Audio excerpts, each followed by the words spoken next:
주님을 바꾸지. 교회에서 지키는 중요한 절기가 성탄절 또 부활절이 있는데, 오늘 부활절 아침에 함께 예배하는 여러분 가운데 하늘에 놀라운 은혜의 복이 함께 하시기를 주의 이름으로 축복합니다. 특별히 오늘 처음 우리 교회에 오신 분들 여러분 계시는데, 여러분의 삶의 가정에 주신 기업과 자녀들께 큰 복이 함께 하시기를 축복합니다.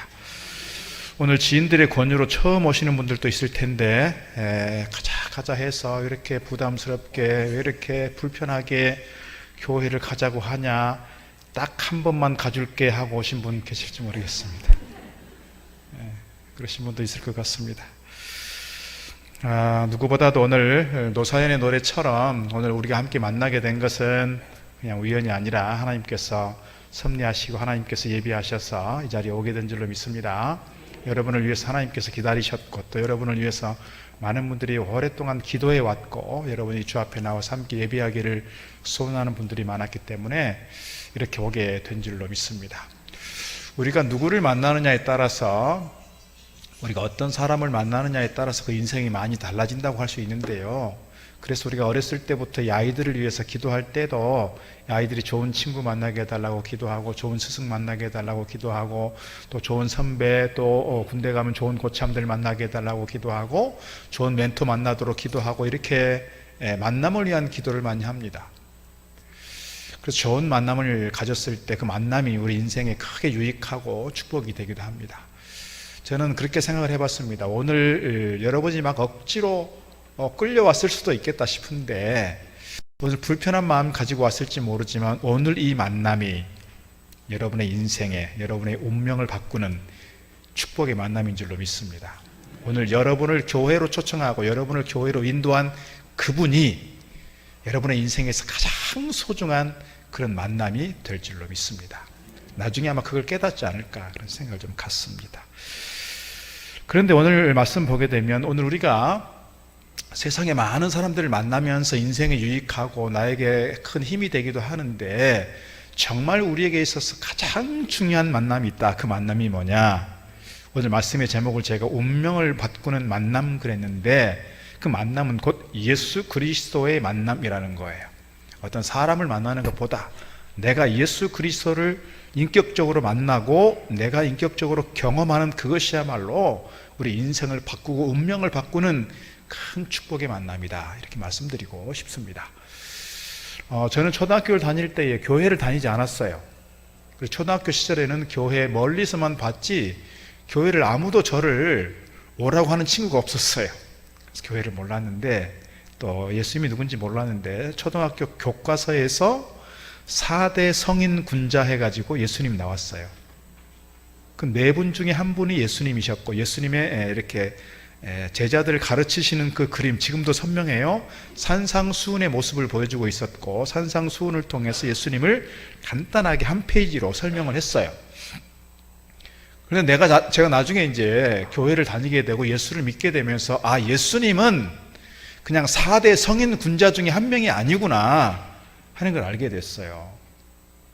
예수님은 곧 이 땅 가운데 오신 하나님의 아들이었다는 것을 우리가 알게 되었고, 예수님께서 십자가에 달려 돌아가신 것은 친히 하나님이신 그분께서 그렇게 고통당하시고 고문을 당하시고 피를 흘리시고 그 고통의 십자가에서 죽을 이유가 없었음에도 불구하고 그 십자가를 지셨다는 것을 알게 됐어요. 그것이 결국은 다른 누구 때문이 아니라 나 때문이라는 것을 알게 되면서 제가 그 주님의 사랑 앞에서 얼마나 감격해 울었는지 몰라요. 그런 인격적인 만남이 있었다, 이 말이지요. 오늘 이렇게 예수님께서 십자가를 지시고 돌아가시는 그 장면을 보면 하나님께서 얼마나 우리를 사랑하시는지 오늘 본문 말씀을 통해 풍성한 사랑을 이렇게 말씀합니다. 하나님이 세상을 이처럼 사랑하사, 하나님께서 얼마나 사랑하시느냐? 독생자를 주셨으니 이는 그를 믿는 자마다 멸망하지 않고 영생을 얻게 하려 하심이라. 하나님이 그 아들을 세상에 보내신 것은 세상을 심판하려 하심이 아니요 그로 말미암아 세상이 구원을 받게 하려 하심이라. 누가 우리를 사랑하는 것이냐? 영원하신 하나님, 그 만왕의 왕 되신 그 하나님께서 우리를 사랑하신다는 거예요. 얼마나 사랑하느냐? 이토록 사랑한다는데, 그 이토록 사랑한다는 것이 당신의 독생자를 세상에 보내셔서 십자가에 내어 죽기까지 우리를 사랑하셨다는 거예요. 우리가 무슨 고상한 인격을 가지고 있거나 성품을 가지고 있거나 선을 행하였거나 무슨 학력이 있거나 무슨 내 성품이 거룩하고 깨끗해서 많은 사람들에게 존경받을 만해서 하나님 앞에서 내가 깨끗한 모습이니까 나를 사랑하시는 것이 아니라, 내가 비록 허물졌고 내가 비록 부족하고 연약할지라도 우리 하나님께서는 우리를 이토록 사랑하셔서 독생자이신 그분을 이 땅 가운데 보내주셨고, 주님께서 우리 위해서 대신 십자가를 지시고 돌아가셨다는 거예요. 이게 성경에 계속 반복되고 있는 이야기입니다. 예수님께서 날 위해 십자가 지셨다라는 거예요. 오늘 하나님께서 이토록 우리를 사랑하신다는 겁니다. 중세시대의 교부였던 성 어거스틴은 그래서 하나님께서 우리를 얼마나 사랑하시는지 이렇게 말합니다. 하나님은 나를 사랑하고 너를 사랑하는데 천하의 사랑할 대상이라고는 너 하나밖에 없는 것처럼 당신을 사랑한다 그랬어요. 하나님께서 우리 한 사람 한 사람을 사랑할 때 내가 너만 사랑해 하는 것처럼 우리 한 사람 한 사람을 사랑한다는 거예요. 하나님께서 여러분을 사랑하셔서 사실은 이곳으로 오게 된 줄로 믿습니다. 여러분이 여기 오게 된 것은 물론 친구가 나를 막 끌고 올 수도 있어요. 나를 설득해서 가자 권면해서 올 수도 있어요. 그러나 여러분이 이 자리까지 오게 된 것은 사실은 성령 하나님께서 여러분의 마음을 감동하시고 여러분의 마음을 끌리게 하셔서 이곳으로 오게 한 줄로 믿습니다. 이것이 하나님의 여러분을 향한 사랑이라는 거예요. 스위스에서 일어났던 한 사건입니다. 어느 날 관광버스가 손님들을 잔뜩 싣고 관광지에서 돌아오고 있었습니다. 스위스니까 산이 많잖아요. 그러니까 이 길들이 막 허브길도 많고 이렇게 내리막길이 많아요. 버스에 관광버스에 사람들을 태우고 왔는데 사람들이 이제 관광하다가 지쳐서 버스에 다 이렇게 졸았어요. 자고 있었어요. 그런데 막 언덕길을 내려오다가 이 버스가 브레이크가 고장이 난 겁니다. 평지까지 가려면 또 커브를 5개를 틀어야 됩니다. 다행인 것은 그 관광버스 기사가 그 지역에 사는 사람이었기 때문에 그 지리를 너무너무 잘 아는 거예요. 그래서 아주 능숙하게 브레이크가 문제가 있었음에도 불구하고 5고비를 넘어서 평지에 도달했습니다. 이제 천천히 자연스럽게 멈추면 되는 거였어요. 그런데 동네 앞을 지나가게 되는데 그 동네 작은 골목길에서 아이들이 그곳에 놀고 있는 겁니다. 이 기사가 빵빵거리면서 소리를 칩니다. 좀 비키라고. 대부분의 아이들이 비켰어요. 근데 한 아이가 미처 비키지 못했습니다. 그 아이는 장애를 가지고 있는 아이였습니다. 잘못하면 그 아이를 치고 지나갈 상황입니다. 갈등했습니다. 판단해야 됐습니다. 선택해야 했습니다. 저 아이를 치고 갈 것이냐, 아니면 이 사람들을 위험에 빠뜨릴 것이냐.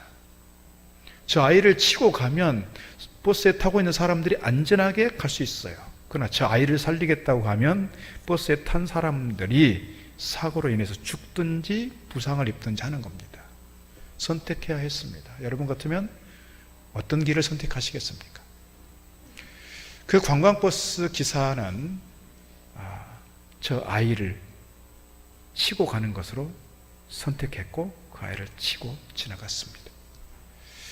그 아이는 피투성이가 된 채 쓰러졌고 버스가 멈춘 다음에 기사는 불이 나게 쫓아가서 그 피투성이 된 아이를 끌어안고 오열하고 절규했습니다. 버스에서 내린 사람들이 그 관광버스 기사를 막 욕했어요. 이 살인자야, 당신 왜 이렇게 운전을 했어?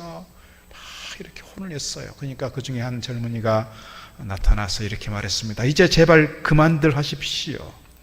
저 아이는 바로 이 관광버스 기사의 아들입니다. 그 관광버스 기사가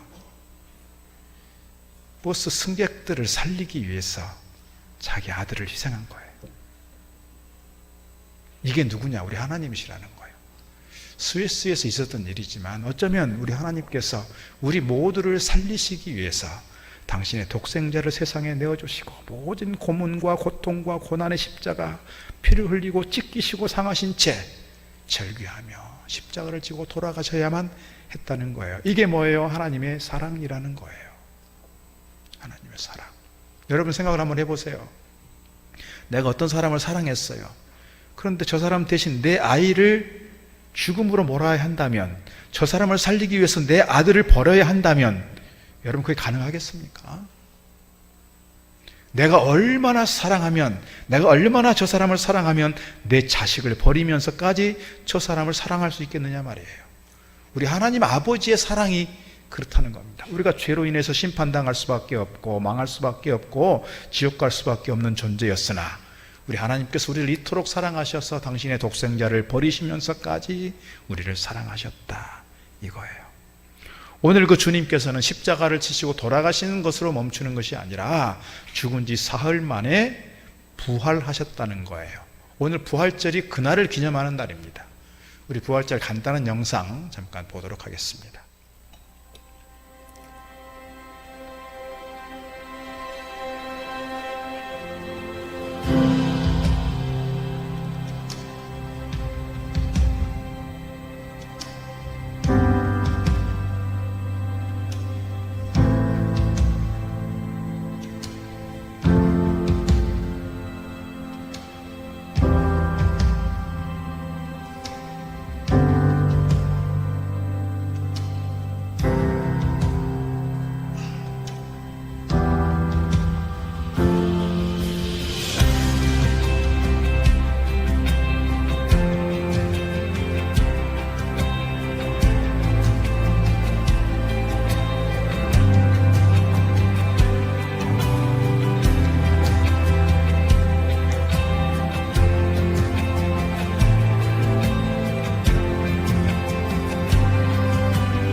주님께서 부활하시고 승천하셨습니다. 그리고 하늘 보좌에 오르셨다 말씀하고 있고, 지금도 하나님 우편에 앉으셔서 우리를 위해서 중보 기도하고 계시다. 이것이 성경의 가르침이고 우리가 고백하는 신앙의 고백입니다.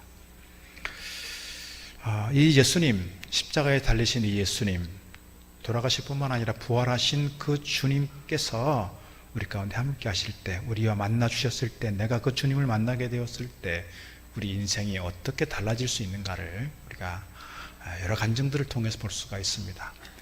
우리 현대사에 있어서 아주 중요한 한 분을 소개하려고 합니다. 정근모 장관입니다. 과학기술처 장관을 2번을 했습니다.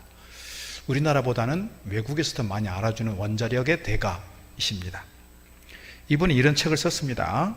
나는 위대한 과학자보다 신실한 크리스천이고 싶다 그랬습니다. 이 책에 보면 아들 진후라는 아이가 등장하는데요, 이 아이가, 이 똑똑한 집안에 태어난 아이가 얼마나 또 유능했겠어요. 근데 10살 때부터 몸에 문제가 생겼습니다. 그래서 계속해서 투병하고 치료하고 회복하는 과정이었지만 오래 살지 못했습니다. 36살의 젊은 나이에 천국에 가게 됐습니다. 그때 아들을 보내면서 겪었던 이 신앙의 성장 과정, 자기는 신앙적으로 그렇게 든든하지 못했다는 거예요. 그러나 아들을 천국으로 보내는 과정에서 자기가 신앙적으로 많이 성장하게 되었고, 내가 정말 주님을 인격적으로 만나게 되었다라고 고백하는 거예요. 그 책의 내용을 잠깐 소개하려고 합니다. 화면 보여주시면,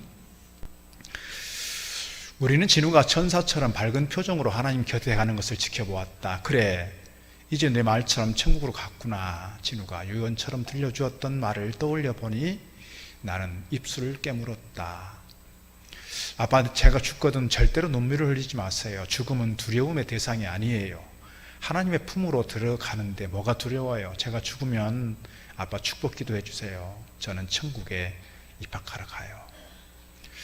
죽음을 천국 입학식으로 표현한 내 아들, 그래, 너는 하나님의 품에서 지금 우리를 내려다보고 있을 거야. 그러나 나는 자꾸만 눈물이 나는 것을 어떻게 하니?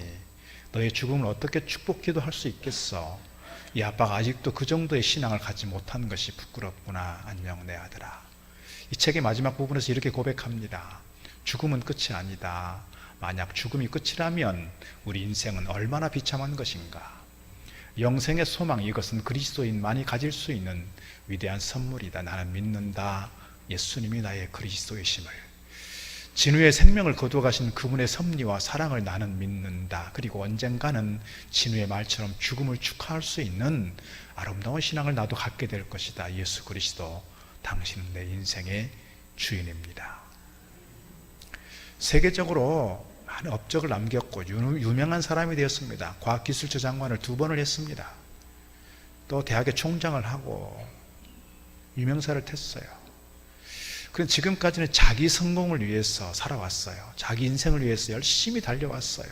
공부도 했고 뭔가 성취를 이루었고. 그러나 아들이 죽음 앞에서 내가 이제 천국 갑니다.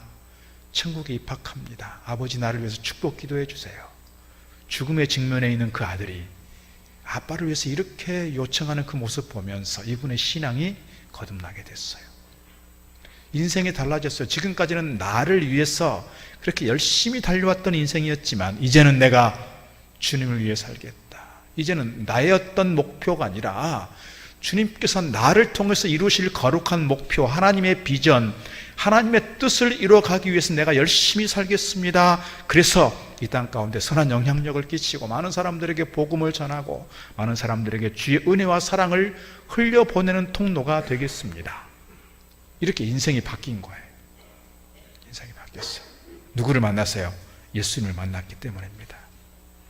여러분, 예수님과의 만남은 우리 인생의 가장 큰 축복인 줄로 믿습니다. 그 주님께서 십자가에 돌아가셨고 사흘 만에 부활하셨습니다. 바로 그 주님 때문에 우리 인생의 어떤 어려움과 역경 속에서도 우리가 영생의 소망이 있고 내일에 대한 희망이 있다라는 사실이에요. 그 부활하신 주님 때문에 우리가 영원한 생명에 대한, 또한 주님처럼 우리도 부활할 것이라고 하는 그 믿음과 소망이 생긴 거예요. 그래서 고린도전서에서 말씀하는 것은 주님께서 부활하심으로써 부활의 첫 열매가 되셨고 우리도 주님처럼 따라서 부활하게 될 것이라는 확신과 믿음을 우리에게 주셨다는 사실이죠. 이 소망이 우리에게 중요하다, 이렇게 말씀드리고 싶습니다. 휴고 그린이라고 하는 런던의 랍비가 독일의 포로 수용소에 갇혔다가 이렇게 해방되면서 그가 어린 시절에 경험했던 것을 기록한 책이 데르 모르겐이라고 하는 잡지에 기록되어 있습니다. 1944년 아주 추운 겨울에, 그때 당시에 포로 수용소에는 달력 같은 것도 없었어요. 그런데 아버지는 어떻게 하셨는지 하루는 아들 된 자기와 지인들 몇 명을 데리고 포로 수용소의 한 구석탱이로 갔어요. 가서 그곳에 가서 모여서 유대인의 명절인 하누카의 저녁이라고 하는 절기를 지키게 되는데 아주 작은 주발 같은 걸 내놓으시든지 거기다가 버터 기름 같은 걸, 기름을 이렇게 거기다가 이렇게 숨겨 와가지고 따르는 거예요. 이분은 어린 시절에 화가 났어요. 왜냐하면 먹지 못해서 굶어가는 사람들이 많고 굶어 죽는 상황인데, 아니 저것을 먹어야지 왜 저걸 버리느냐라고 아버지에게 항의한 거예요. 아니 그 아까운 것을 왜 그렇게 버립니까? 불에 태워서. 그 기름을 붓고 거기다 심지를 세워서 이제 촛불을 켜는 건데, 이게 이 등을 켜는 거죠. 이 하누카의 저녁이 되면 8개의 불을, 일주일 동안 8개의 불을 하나씩 켜서 이렇게 절기를 지키는 거예요. 근데 그 아버지는 어떻게 알았는지 하여튼 그날 하누카의 저녁 절기를 지키면서 불을 켜고 사람들이 함께 모여서 예배를 드리는 겁니다. 아버지가 아들에게 이렇게 얘기합니다. 네가 알고 있듯이 또 내가 알고 있는 것처럼 사람은 밥을 먹지 않고도 3주간을 살 수가 있어. 우리는 한때 물을 먹지 않고 3일 동안 살아왔잖아. 그러나 너도 알고 내가 아는 것처럼 사람이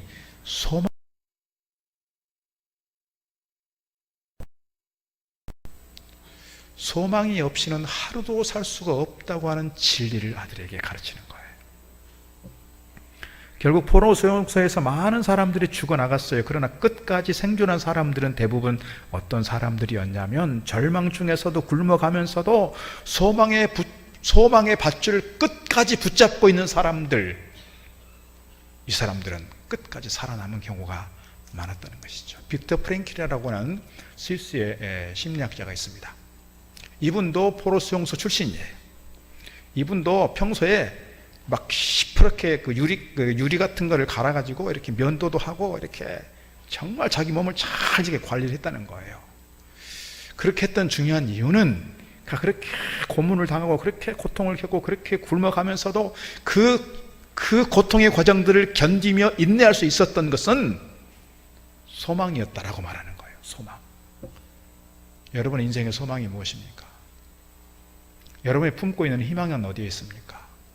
오늘 우리가 본질적으로 정말 우리 인생에서 가장 중요한 희망과 소망을 좀 우리가 붙잡을 수 있으면 좋겠다. 그렇게 말씀드리고 싶습니다.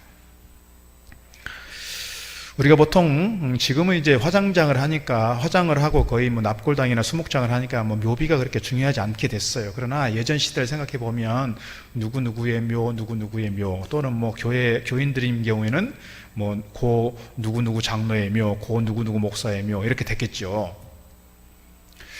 근데 서양 사람들은 이 묘비를 쓸 때 되게 좀 유머러스 하겠어요. 그리고 아주 창의적이에요. 되게 보면. 그래서 묘비들 중에 이제 이런 글들이 있다고 합니다.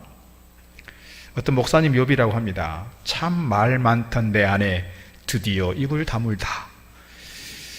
아마 말을 많이 했던 것 같습니다. 잔소리를 많이 했던지 말을 많이 했던 것 같아요. 또 한 경우는 이렇습니다. 사랑하는 내 안에 여기 잠들다. 제발 내 아내를 깨우지 말아다오. 아마도 좀 이렇게 힘들게 했던 것 같아요. 또 자기 딸을 먼저 보내면서 아빠가 이렇게 썼습니다. 부지런한 내 딸 여기 잠들다. 부활의 때에도 제일 먼저 일어나리. 그랬어요. 부활의 때가 되면 가장 먼저 일어나서 아빠가 만나고 싶은 마음을 표현한 겁니다. 저도 신학교 다닐 때부터 이렇게 유언장 쓰는 거 이렇게 여러 번 했어요. 여러 번 하면서 유언장을 이렇게 쓸 때 내 묘비명도 써봤어요.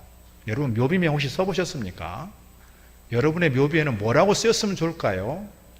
저는 이제 신학교 다닐 때 그런 글들을 좀 썼었습니다. 하나님 앞에서 역사 앞에서 부끄럽지 않게 살다 간 김성일 여기 잠들다 뭐 이런 걸 썼어요. 근데 오늘 부활절이면서 제가 하나를 더 덧붙이고 싶은 게 생겼어요. 하나님 앞에서 역사 앞에서 부끄럽지 않게 살려 했던 김성일 여기 잠들다 곧 깨어날 것이라. 이렇게 덧붙이고 싶었어. 오늘 부활절이니까. 여러분 죽음 앞에서 여러분 당당할 수 있습니까? 죽음 앞에서 여러분 어떻습니까? 천국을 확실히 소망할 수 있습니까? 죽음 앞에서 두렵지 않고 불안해하지 않고 당당하게 의연하게 평화로운 가운데 죽음을 받아들일 수 있을까요? 여러분 참 소망은 여기서 오는 것 같아요. 우리가 이 땅 가운데 아둥바둥 살아가는 것 같아요. 뭔가 붙잡으려고 뭔가 성취하려고 뭔가 좀 얻어보려고 열심히 살아요. 그 다음에는요 뭔가요? 허무한 것 같아요. 그런 점에서 오늘 우리가 늘 생각해야 되는 것은 영원한 세계가 있다는 사실이죠. 영원한 세계, 누구로부터? 하나님으로부터, 누구로부터? 주님께로부터 얻게 되는 그 영원한 세계, 오늘 우리 가운데 이어지기를 주의 이름으로 축복합니다. 15분이라고 하는 연극 있습니다. 유망한 청년이 30세에 대학을 마치고 박사학위 논문을 제출했습니다. 곧 결혼을 앞뒀습니다. 그런데 오늘 갑자기 의사로부터 15분 남았다고 선고를 받습니다. 여러분 건강하던 내가 뭔가 큰 일도 이루던 내가 15분 남았다, 아니면 뭐 3개월 남았다, 6개월 남았다, 이런 선고를 받으면 마음이 어떨까요? 우리가 쉽게 받아들일 수 있을까요? 하여튼 그 연극 대본엔 그렇습니다. 15분 남았는데 15분, 14분, 13분, 12분 내려갈 때 편지가 하나 와요. 무슨 편지가 오냐면 당신의 삼촌이 돌아가셨는데 수억 달러, 우리로 말하면 수천억짜리 재산을 가지고 있는 그 삼촌이 갑자기 돌아가셨는데 당신이 유일한 상속자입니다. 갑자기 수천억의 부자가 된 거예요. 그리고 또 시간이 지납니다. 11분, 10분, 9분, 8분. 편지가 또 하나 옵니다. 당신 제출했던 학위가 통과가 됐습니다. 당신이 이제 박사가 됐습니다. 또 시간 흘러갑니다. 7분, 6분, 5분, 4분, 3분. 또 편지가 옵니다. 당신이 사랑하는 그 사람과 결혼할 수 있도록 그 당신의 배우자의 아버지가 당신 결혼을 허락했습니다.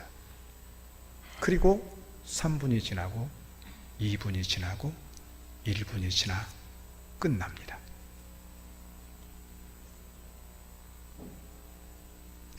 손에 엄청난 부를 쥐었습니다.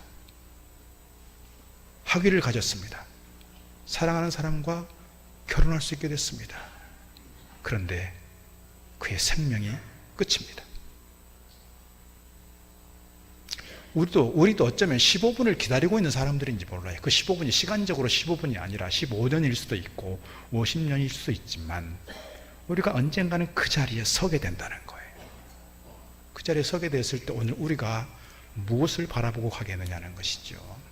우리가 기억해야 되는 것은 오늘 우리가 참 소망을 가질 수 있고 영원한 생명에 대한 희망이 있는 것은 누구 때문이다? 예수 그리스도다. 내가 곧 길이요 진리요 생명이니 나로 말미암지 않고는 아버지께로 올 자가 없다고 말씀하셨습니다.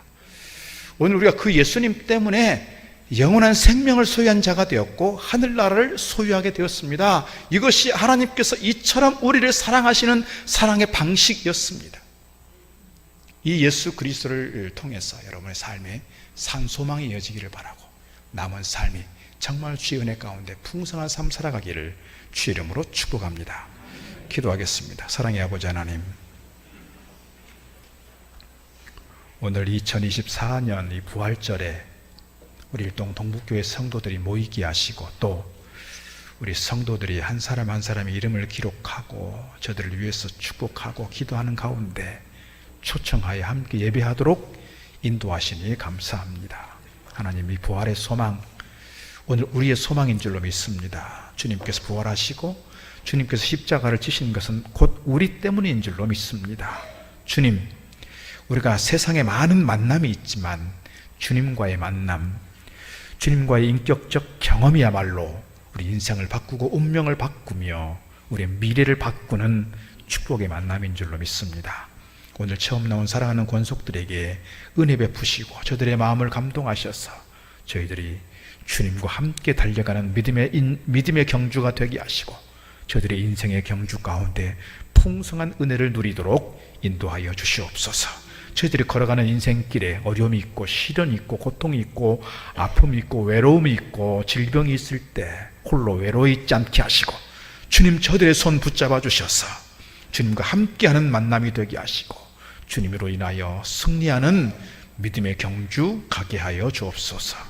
예수님 이름으로 기도드리옵나이다. 아멘. 당신은 사랑받기 위해 태어난 사람, 우리 함께 찬양하겠습니다. 과도 주님을 바꾸지 않으리. 다른 어떤 은혜 구하지 않으리.